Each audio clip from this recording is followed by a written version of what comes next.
1913, Argentina was one of the richest countries on earth. Not promising rich, not growing fast rich, actually rich. Richer than France, richer than Germany. That year, its GDP per capita sat just below Canada. In the decade before the First World War, Argentina had the highest immigration to population ratio in the world. Higher than the United States, higher than Australia. That's not a small thing. When a country has that, it means people believe they look at this place from thousands of miles away and thought, that's where I'm going.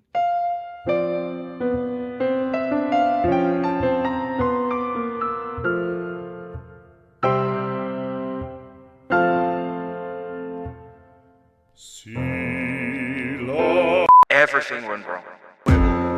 No hay plata. Today, Argentina has defaulted on its sovereign debt 9 times. In 2024, annual inflation hit 288%, meaning prices doubled roughly every 6 months. And if you dig a bit, the explanation you will find in most places: bad politicians, Peronism, corruption, something in the national character.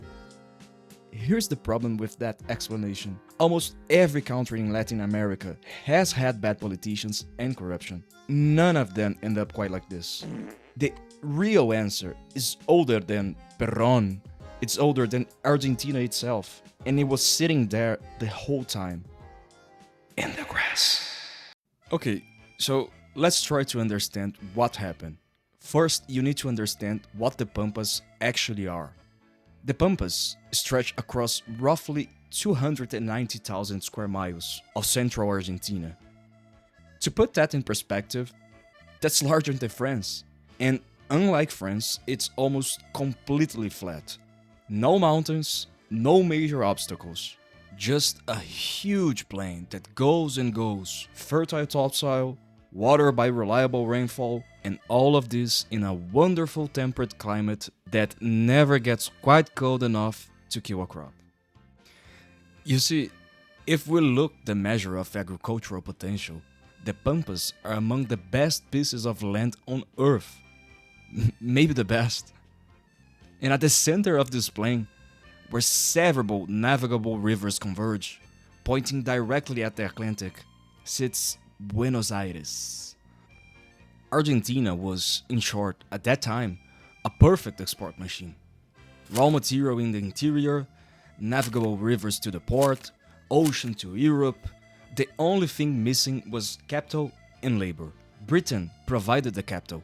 Between the 1880s and 1890s alone, British investment in Argentina went from £20 million to 157 million, making Argentina the single largest destination for British capital outside of the United Kingdom. And you ask me, what did they build with it? Railways, thousands of miles of railways, radiating out from Buenos Aires into the Pampas. Now, notice something about these railways. They don't connect cities to each other. They connect the interior to the port. Every single line runs towards Buenos Aires. It's a system designed to get beef and grain to ships as efficiently as possible. Not to build an internal economy, no. And then the immigrants arrived. Mostly Italian and Spanish, and they worked. By 1913, Argentina was producing 10% of the world's wheat. At that time, the world just invented the refrigerated ship. And that was a big deal, because it meant that Argentina beef could now cross the Atlantic without spoiling. Buenos Aires in this period looked like Paris. Trust me, bro, the architecture, the boulevards, the opera house, people call it the Paris of the South, and they weren't entirely wrong. But underneath all of this, a specific pattern was forming. The land, oh, that extraordinary land, was not being divided. It was being concentrated. A small number of families, the estancieros, had taken possession of the Pampas during the colonial and early independence period. By the turn of the century, land ownership in the Argentina Pampas was among the most concentrated in the world. A handful of families controlling tracts that stretched for hundreds of miles. This mattered. It mattered a lot, but nobody quite saw why yet. Because in 1913, the machine was still running beautifully. Here's the thing about the perfect export machine. It's very hard to turn it into anything else. Think about Canada. In the 19th, it also had vast, flat, fertile land. The British Empire also invested on it, and they too had European immigration. If you ran the same analysis on Canada that you ran on Argentina, you'll have predicted roughly similar outcomes. But Canada industrialized. Argentina didn't. Why? The answer is in the structure of the incentives that the land created. In Canada, the agricultural sector was profitable, but not so overwhelmingly dominant that it could block everything else. In Argentina, the Pampas were so extraordinarily productive, and the estanciero class that owned them was so politically powerful that any attempt to build an industry sector ran directly into their hands.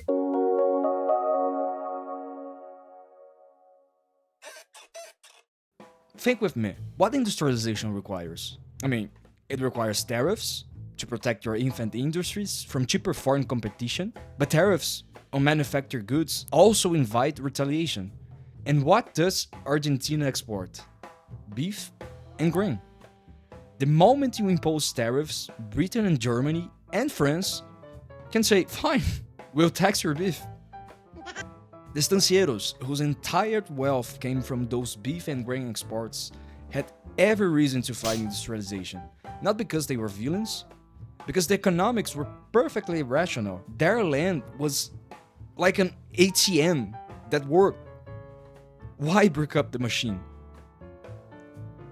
This is what economists call the staple trap, or, in Argentina's specific case, what the historian Tulio Halperin Dong described it as the structural dependency created by comparative advantage in primary goods. You see, the thought behind it, you are so good at one thing that you never had to get good at anything else. Until the one thing else stopped working. When commodity prices collapsed in the Great Depression, Argentina lost a third of its export income in just 40 years. The response, as in most of Latin America, was to try to build an industrial sector internally. Pretty late now, huh? The idea, if we can't afford to buy manufactured goods from abroad, we'll just make them ourselves. And Argentina did try. Between 1935 and 1960, industrial output grew quite a bit. But here's where the structural trap is snapped shut.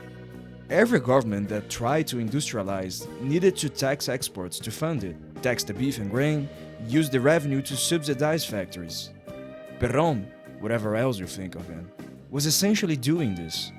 He came to power in 1946 on a coalition of urban workers and industrialists, and he did exactly what the structural logic demanded: redistribute from the Pampas to the city. It worked, briefly. Wages rose and industry grew. Then, the estancieros did what was rational. They invested less in their farms. If the government is going to tax away your margins, why expand production? Argentine beef exports began to decline. Less beef meant less foreign currency.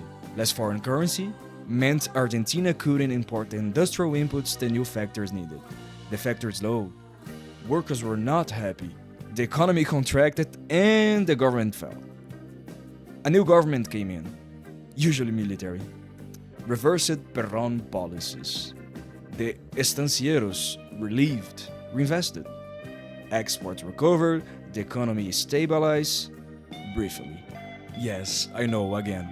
Then the next populist government arrived and did the same thing again. This is what economists call the stop-and-go cycle, and Argentina ran it, repeatedly, for 40 years.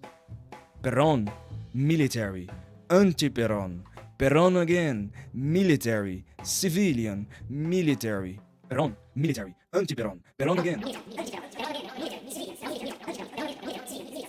All the same. It's tempting to say, well, if they just stuck with one policy, it would have worked. But that misses totally the point. The reason no policy stuck is that no policy could resolve the underlying contradiction. You cannot simultaneously protect your industrial sector with tariffs and protect your agricultural export sector from retaliation. Haven't you learned anything yet? The two things are structurally incompatible. Okay, there's a misconception worth addressing here. The idea that Argentina's problem is just political, that if they just elected better people or if Perón had never existed, everything would have been fine, is wrong.